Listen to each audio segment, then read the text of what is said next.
Hey traders, this is Jagdish. Welcome back to Trade Breakdown series. ఈరోజు date వచ్చేసి April 22. ఈరోజు అయితే నేను ఒకే ఒక ట్రేడ్ చేశాను. Let me open my broker. Then let me refresh once.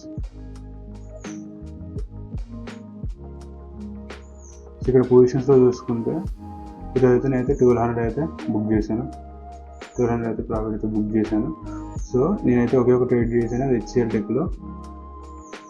So HCL tech చూసుకుంటే ఈరోజు ఓపెన్ అవుడే డైరెక్ట్గా గ్యాప్ డౌన్ అయితే ఓపెన్ అయిపోయింది 8% నియర్లీ. సో వెయిట్ చేసి ఇక్కడ ఏమైనా సెల్లింగ్ ఆపర్చునిటీ వస్తుందని చెప్పేసి 1 డే టైం ఫ్రేమ్లో చూసా. ఇక్కడ సపోర్ట్ ఉంది, ఇక్కడ ఐ టైం ఫ్రేమ్లో ఒక సపోర్ట్ లెవెల్ అయితే నాకైతే ఇక్కడ కనిపించింది. సో ఈ లెవెల్ని మనకి ఏమైనా బ్రేక్ చేసే అవకాశం ఉందని చెప్పేసి ఈ లెవెల్ని టార్గెట్ చేస్తూ నేనైతే ట్రేడ్ని అయితే ఫస్ట్ అయితే ఇనిషియేట్ చేశాను. 15 మినిట్స్లోకి వెళ్దాం. 15 మినిట్స్లోకి వెళ్ళిన తర్వాత ఇక్కడ చూస్తే 15 మినిట్స్ క్యాండిల్ డైరెక్ట్గా ఫాల్ అయ్యి స్మాల్ కన్సాలిడేషన్ వచ్చింది. ఇక్కడ చూస్తే 1 మినిట్లోకి వెళ్ళిన ఇక్కడ ఈ సినారీలో 1 మినిట్లోకి వెళ్ళిన తర్వాత ఇక్కడ చూసుకోండి. సో ఫస్ట్ థింగ్ నాకు ట్రేడ్ తీసుకోవాలంటే ఏదైనా ఒక లిక్విడేషన్ కావాలి. First thing is first. నేను ఏ సైడ్ అయితే ట్రేడ్ తీసుకుంటానో దానికి ఆపోజిట్ సైడ్ నాకు ఒక లిక్విడేషన్ కావాలి. ఇక్కడ చూస్తే మీరు ఎగ్జాక్ట్గా అబ్జర్వ్ చేయండి.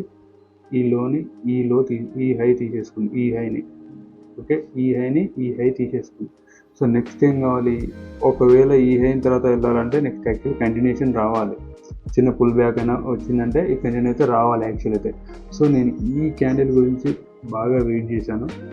ఈ పర్టికులర్ రెడ్ క్యాండిల్ ఏదైతే ఉందో దాని దగ్గర వెయిట్ చేసి, సో ఈసారి నేను మొత్తం క్యాపిటల్ అయితే డిప్లాయ్ చేయలేదు. ఒకేసారి ఇక్కడ ఈ లెవెల్లో ఒక ట్రేడ్ అయితే ఇనిషియేట్ చేశాను. నియర్లీ ఇక్కడైతే ఇనిషియేట్ చేశాను ఈ క్యాండిల్ దగ్గరలో, ఓకేనా. ఫస్ట్ అండ్ నా స్టాప్ లాస్ వచ్చేసి ఇక్కడ పెట్టేసుకున్నా. దీని టాప్లో ఏదైతే లిక్విడేషన్ పాయింట్ ఉందో అదే నా స్టాప్ లాస్.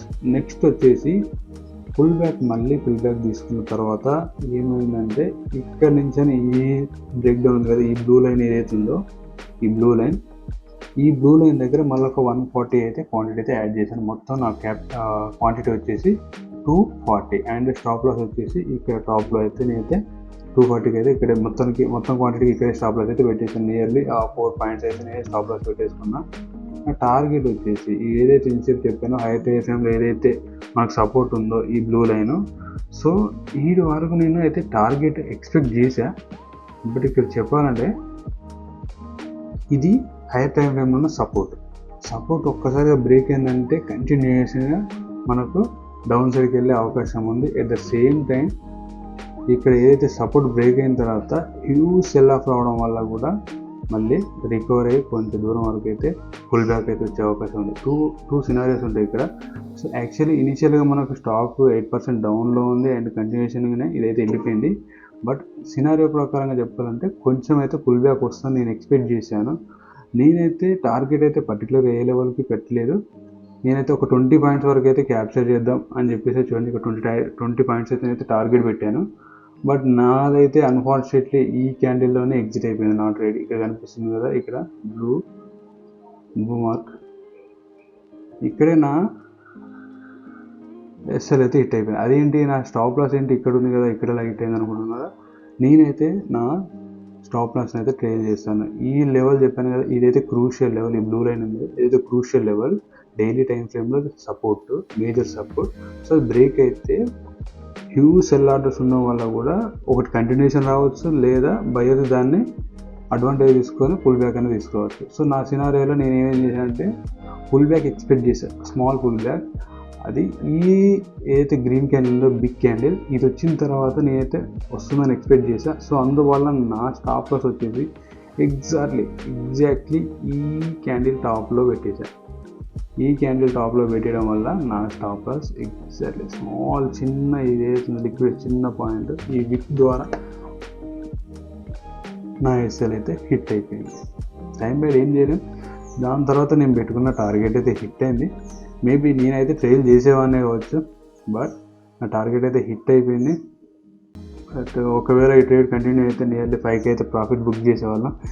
ట్రేడింగ్ అంతే, మనకు రిగ్రెట్స్ ఉంటాయి. సో ఇక్కడ బై చేస్తే బాగుండు, అక్కడ సేల్ చేస్తే బాగుండు, ఇంత క్వాంటిటీ సేల్ చేస్తే బాగుండు, ఇంత ప్రాఫిట్ వచ్చేది, ఇంత లాస్ వచ్చేది. సో ఆల్వేస్ ట్రేడింగ్లో ఎక్కువ మనం అబ్జర్వ్ చేసేది అంటే ఓన్లీ రిగ్రెట్స్ మాత్రమే. సో అన్ఫార్చునేట్లీ నేనైతే ఇక్కడ ఎగ్జిట్ అయిపోయాను.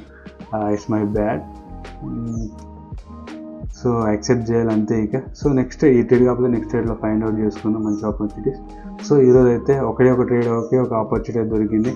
సెకండ్ ట్రేడ్ చేయడానికి చాలా ట్రై చేశాను, బట్ నాకు కావాల్సిన లెవెల్స్లో అయితే రాలేదు కన్ఫర్మేషన్స్. ఇంకా నేనైతే ఈ ఓన్లీ హెచ్సిఎల్ టెక్లోనే కాదు ఇంకా వేరే స్టాక్స్ చూస్తుంటాను, బట్ ఏవైతే నేను ట్రేడ్ చేసానో మాత్రం మీకు ఎక్స్ప్లెయిన్ చేస్తూ ఉంటాను. నేనైతే చాలా స్టాక్స్ చూస్తూ ఉంటాను, అవన్నీ చెప్పడం అయితే కష్టం. సో అందుకే నేనైతే ఏదైతే ట్రేడ్స్ ఎగ్జిక్యూట్ చేశానో ఆ ట్రేడ్స్ మాత్రమే మీకైతే ఈ సిరీస్లో అయితే ఎక్స్ప్లెయిన్ చేస్తున్నాను. టార్గెట్ అయితే నేను దీనికి ట్రైలింగ్ టార్గెటే పెట్టుకునేవాడిని. హైయర్ టైం ఫ్రేమ్లో చూస్తే డేలో కూడా చూస్తే నెక్స్ట్ టార్గెట్ వచ్చేసి ఈ లెవెల్ ఇక్కడ ఉంది, ఇంకొక సపోర్ట్ లెవెల్. సో ఇంత దూరం వాళ్ళు వచ్చేసి స్టాక్ అయితే ట్రావెల్ చేయలేకపోవచ్చు. మేబీ ఇక్కడ నుంచి ఈ లెవెల్ వరకు నియర్లీ ఆల్రెడీ 10% డౌన్లో ఉంది, మళ్ళీ 3% మూవ్ అవుతుందో లేదో తెలియదు. సో నేనైతే జస్ట్ 20 పాయింట్స్ వరకు అయితే ట్రేడింగ్ స్టాప్ లాస్ పెట్టుకుంటూ మూవ్ చేద్దాం అని అనుకున్నా, బట్ అయితే అన్ఫార్చునేట్లీ అయితే ట్రేడింగ్ స్టాప్ లాస్ అయితే హిట్ అయిపోయింది. It is what it is. So ఈరోజు 1200 ప్రాఫిట్ అంతే. That's it guys. Next video కలుద్దాం. Bye bye.